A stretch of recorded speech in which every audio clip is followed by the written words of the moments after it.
Minister, you can come this side.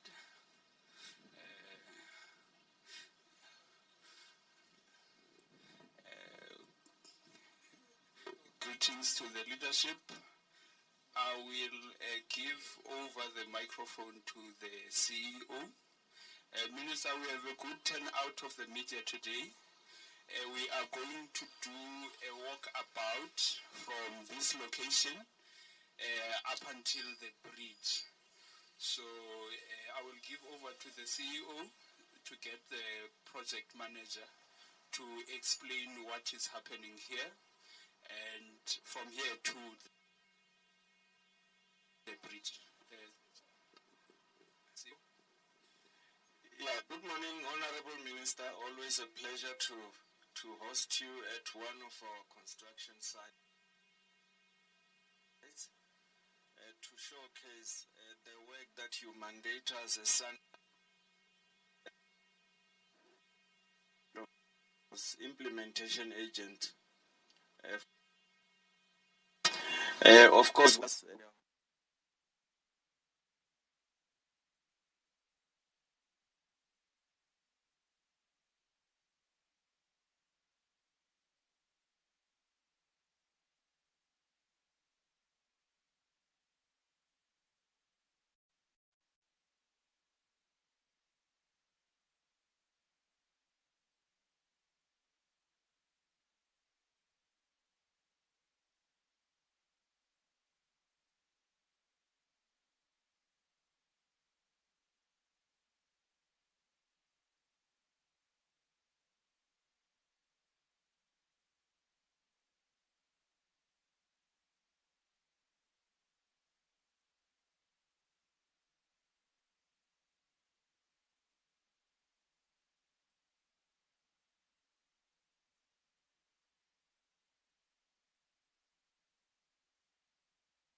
that's also part of the causes of the accidents. We are catering for pedestrians, so along the whole stretch as well of the road, we will put in block paving to cater for what we call it.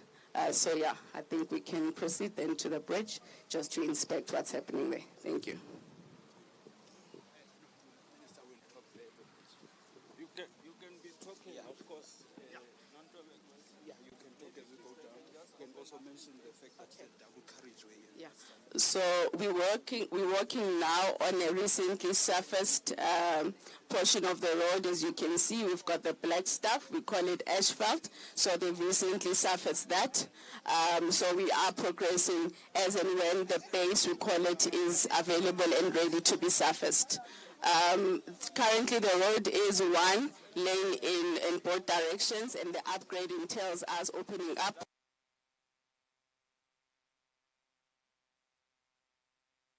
the median barrier. As you can see, a concrete median barrier in the middle. And the intention for that is to stop the mitigants. So you will see along the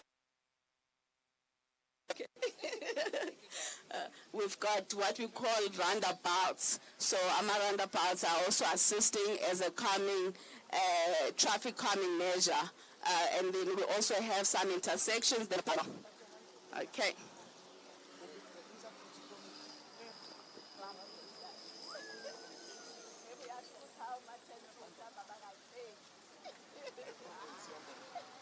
No, it's in a somewhere right. But just in the bottom. Yeah,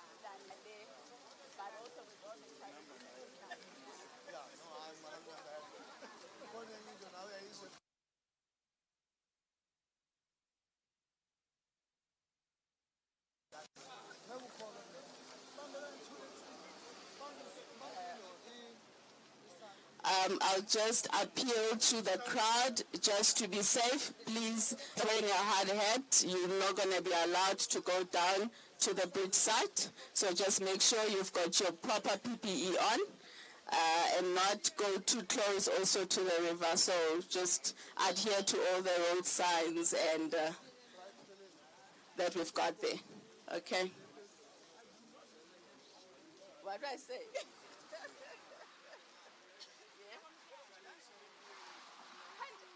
I was not trained to speak. I was trained to do construction.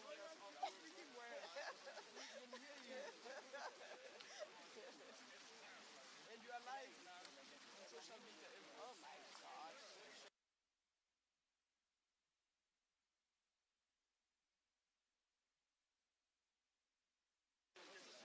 To it. So we have started upgrading the bridge as well, widening it. So that we can cater for the other carriageway. So like I said, currently it's one lane in both directions. Now we're going to have 2 lanes. So on top of that bridge that is already cast, we're going to have what we call a bridge deck. So that's where the road now is going to be crossing over.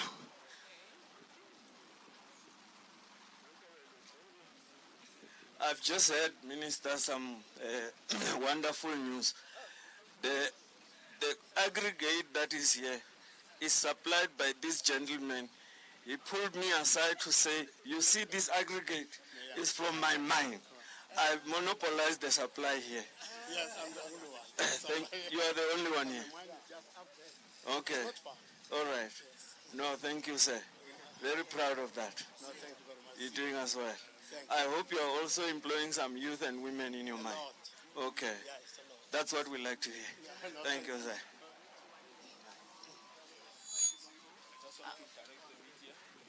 Thank you, colleagues. Just for where we are going to stand, Minister, you can see there's someone who's putting branding there, so we'll ask you to face the camera.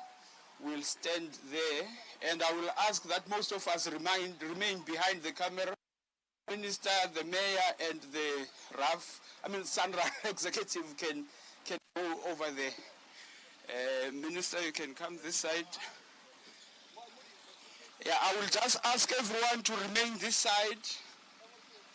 And then we come this side. I'm going to come and join. Yes. Yeah.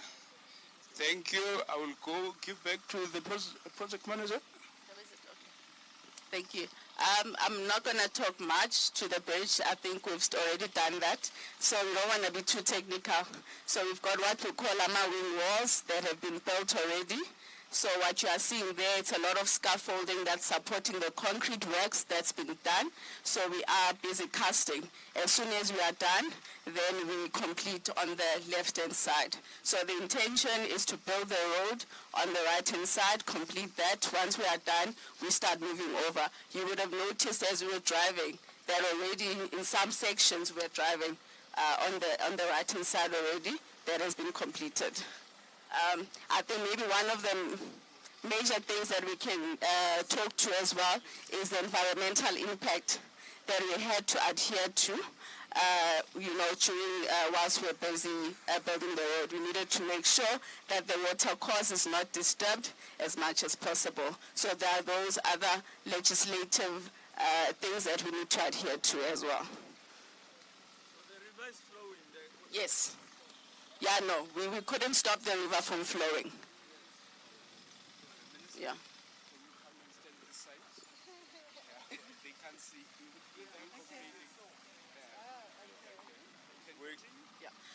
Obviously, we have also some of our SMMEs participating as well in this project, and I think they have gained a lot of skills throughout this. So another challenge that we did not foresee prior to us starting construction is the challenges with just the drainage system in the area. And you would have noticed as we're driving up the road, there's quite a bit of stormwater system that we had to build, and as a result we've got what we call community development projects that we are going to be implementing hopefully soon. This time without any disturbances. The tenders were out. I think we should be advertising appointing hopefully in the next month or so. Once we've appointed, then we will have at least community members participating in those projects, and those projects really entail us upgrading some of the access roads in the area. So sizibiza indlela ezingenela emzini because of the whole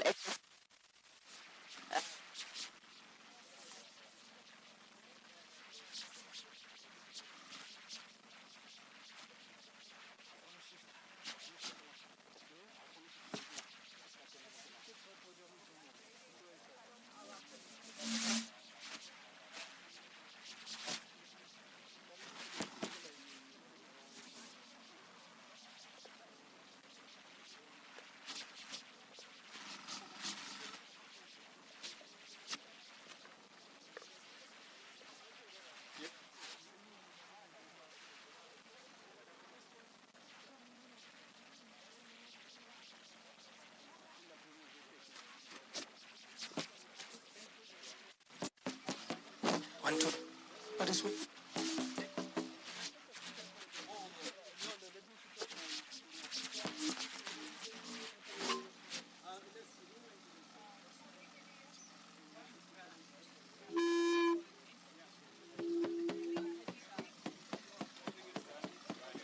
Apologies, everyone. All right. Okay. No, thank you. Thank you, Nondo. I think we're going to try and round up and then hand over to the minister. We are also pressed for time. But just to recap, and I want you to hear this because I made this undertaking to the mayors and the minister this morning. We have said that Moloto Road, we don't want to continue calling it the road of death. It is the people's road. It cuts across 3 provinces. The Limpopo section is well advanced. We are going to complete that section. We have spent about 1.5 billion rand there. Construction should be completing this year. The Mpumalanga section, there's still a few more sections. It's about 3.6 billion. We really need to accelerate this, and all the tenders must be awarded. So by the end of this calendar year, we must know who will be building what here in this particular, and they must have started mobilization. In the section that is Gauteng, obviously there we have had a bit of delays in a transfer of land and some of the roads. We are going to make sure that all the tender packages that side are advertised, so that when we head into next year, 2025, 10 years since the first declaration of this road as a national road, we can proudly say that Moloto Road, we are bringing it to life with all construction taking place, and the high number of accidents that used to be take place here all the time will be history. A lot of safety initiatives. It's a road that is focused very much on safety. That is why you will see the team will be putting in lighting, so there will be light across this road. There is median barriers to make sure that people don't cross where they are not supposed to, and overtaking and all of that. There is also a number of things that they will do along the side of the roads to allow for non-motorized traffic, pedestrians, bicycles, to be able to walk and move. And we are also making sure that there is stormwater drainage infrastructure that is built into that. And of course, what we are witnessing here is a bridge that also has space for livestock to cross safely underneath the road without having to become a safety hazard to traffic. So that is Moloto Road, about 10 billion rand. Treasury, through the Minister of Transport, already allocates money for this road. It is up to us, it is up to the community to work together to accelerate the execution of this work as fast as we can. Minister, your project.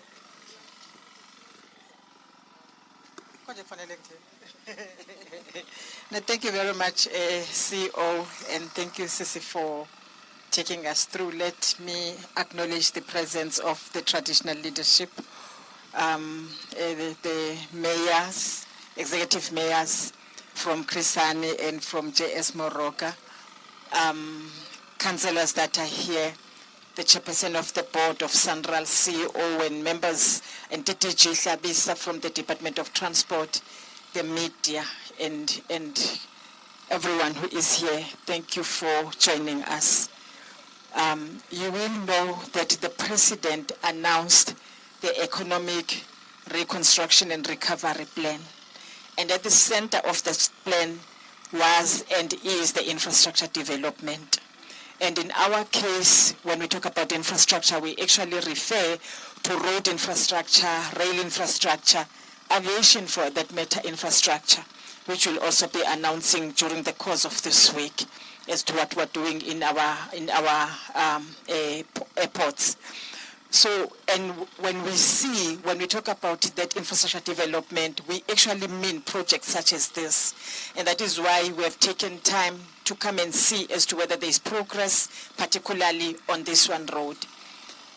This used to be a provincial road connecting 3 provinces. But in all the 3 provinces, it was a provincial road. But with the accidents that were happening, costing us a number of people dying on this one road, to the extent, as the CEO has indicated, it was dubbed the road of death, we decided that we need to intervene. Amongst the interventions was to then hand over this road to Sanral for better construction and better maintenance. And as you can see now, we've got all these projects, and as the CEO has indicated, we're adding lanes, for instance, in some areas, and therefore, where it used to be a single lane, it's now going to be a double lane or a 2-carriage lane. That's the language. Yes, and we are going to erect the high mast lights so that there is light on this road. We're going to put some walling so as to separate the 2 lanes to north or south to ensure in the main the safety of the road. We will be closing some of the illegal accesses because some of the accidents that happened, one of them I actually came to see when I was Deputy Minister.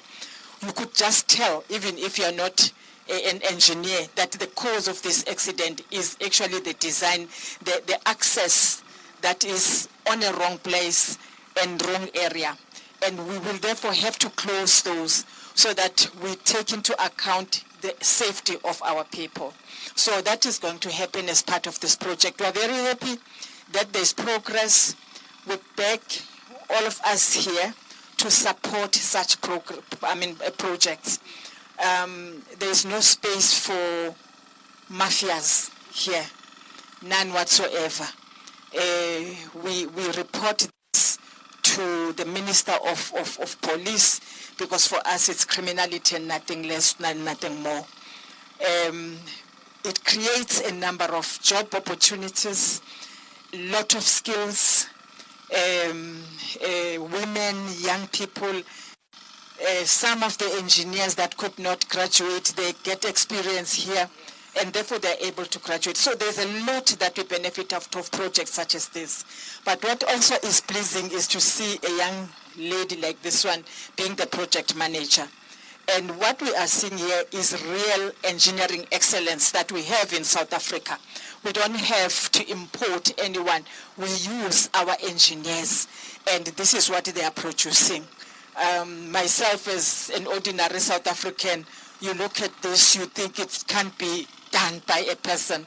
But this is a project and a product of what we have in South Africa. We therefore are happy that there's progress. We request the communities around here, including our traditional leadership, to ensure that these projects are never disturbed. Any delay in infrastructure projects is not without cost. It's very costly.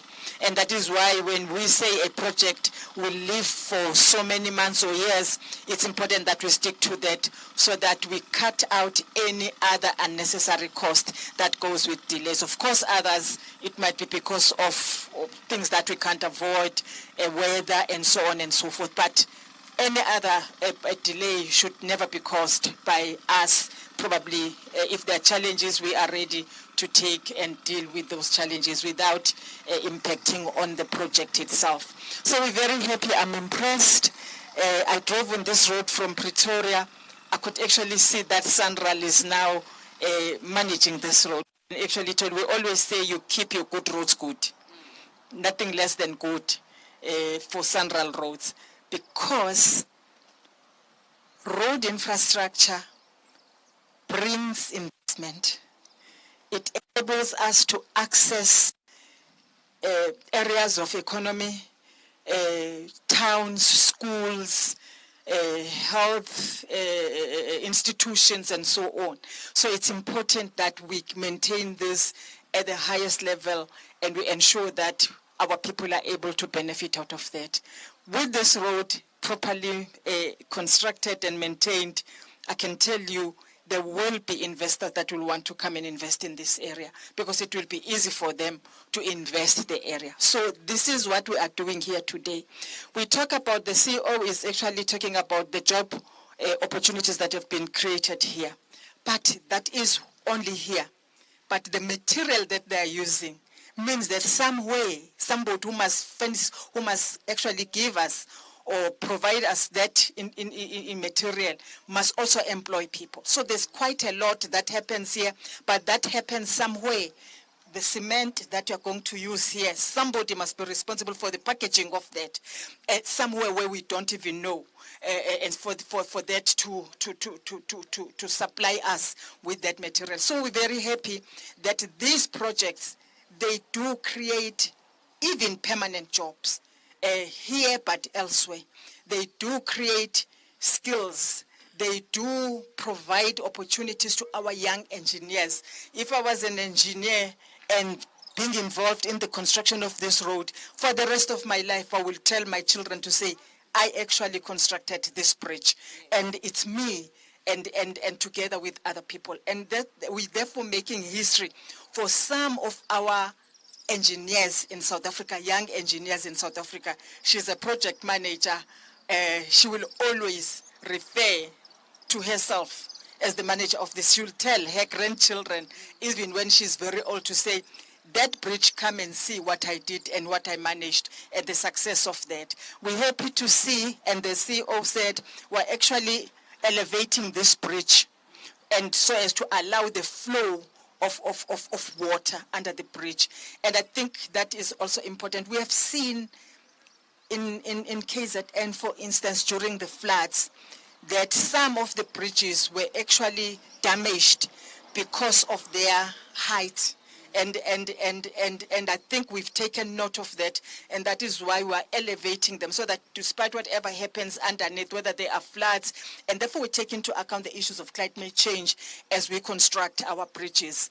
And that means we are ahead of the challenges that come with climate change as a country. So we take into account everything. And therefore South Africa, being a developing country, but we do sometimes match what the developed countries are doing. And thanks to the engineering that we have in South Africa, our universities, they give us the best engineers that are able to produce what we have here. We don't have to import them. I say this and I'll say it again. Thank you very much, CEO. You give a politician a mic to speak, they never end. Thank you very much, CEO. I take it we'll be leaving now. I was hoping if we can allow them to ask maybe a few questions. The media house. Sure. Good morning, ladies and gentlemen. To the media houses, my name is Lwanda Mahlasela, Media Relations Manager at Sanral. I would like to give you the chance to pose a few questions. We will take 3 per media house and 3 in total. At the Valazonga site. Okay, sure. Please introduce yourself and say which media house you come from, and then we can shoot.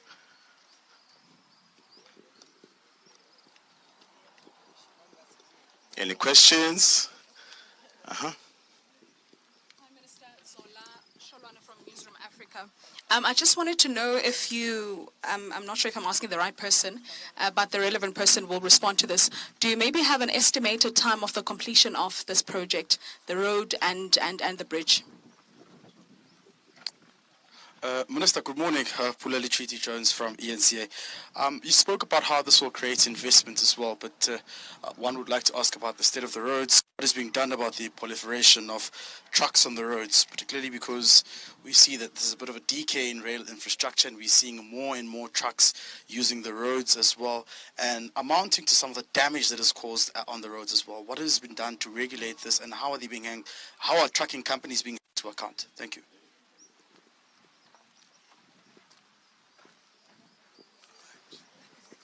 Shall we? The minister's going to take it. Okay. No, thank you very much. The issue of trucks on our roads is indeed a problem. It actually talks to logistics, transport logistics in South Africa. And that is why we have come up with what we refer to as Freight Logistic Roadmap, which was approved by Cabinet. What we are trying to do is to remove the rail-friendly freight from the road to rail. Of course, the road-friendly freight will remain on the road.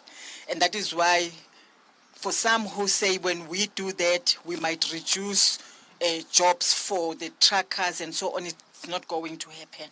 What is going to happen is if we do nothing about this, the number of trucks are going to triple for that matter, and will not be able, therefore, to move our freight on the road because there'll be too many trucks on the road. And that is why we therefore are saying, in terms of the national rail policy, we have to separate the infrastructure ownership from operations. For instance, Sanral here, it is the landlord when it comes to road infrastructure, but it is not the operator. So it doesn't own any vehicles to the extent that any truck that you see here is owned by Sanral. What we are saying is that the rail infrastructure must be owned by the state and be managed by a state-owned company like Sanral, but then operators must compete, whether they are owned by the state or privately owned, as it is happening here on the road. The trucks that you see are owned by anybody, and that is why we're able to transport our freight. And that is why in the aviation sector, for instance, even if the airport infrastructure is owned by AXA, which is a state-owned company that is responsible for the rehabilitation and maintenance of our airport infrastructure, but the airlines are privately owned, are state-owned, and they compete at the same level for slots and for transportation of our people. So whether SAA or PA, for instance, it does well or it goes under, but there will be other airlines that are actually competing for slots. That is what we are introducing in the rail sector, freight rail sector. That is what we are introducing. So we're going to establish the infrastructure manager, and then the operators will compete. They will get access, operating licenses or permits, and they will operate on an equal basis and compete for slots, and they will get those from the economic transport regulator, which will allow them to access whatever route that is there. We already have an implementation plan in that regard. It's got timelines that we need to adhere to. That the act, the bill is in Parliament, it's passed the National Assembly, it's going to the President, and I want to believe that the President is going to approve it as quickly as possible, so that we are then able to establish that body which will give access to operators. And when that happens, if you have a train, you'll be able to go to ETR and apply for the operating license, and the ETR will say you can operate between Johannesburg and Durban. If there are too many trains already there, they will tell you that no, but that route is now saturated, but you still have a space between Emelo and Richards Bay. I'm making examples. And that is what we want to see happening. That is going to move freight from road to rail. That freight which is rail friendly, and leave the road friendly freight. That is what we are doing, and we are doing it with speed. Thank you. The question about the program, as we've explained to Guti, the road section 2 is 48 kilometers, so we broke it up into small packages. So the pilot package we are going to finish mid-July this year. And then for the other work packages, I think the CEO spoke to that we are intending on appointing the 4 work packages that are remaining this year still. So usually it takes about, say, 36 to 39 months each work package to be completed. Thank you. Thank you, Minister, CEO. The next round of questions, we will allow them to be asked the next site, so we can move forward from here. Yes, we need to our so to come.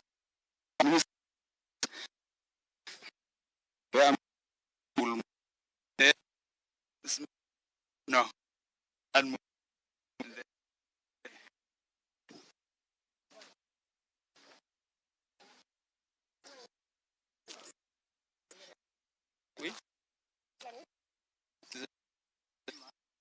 there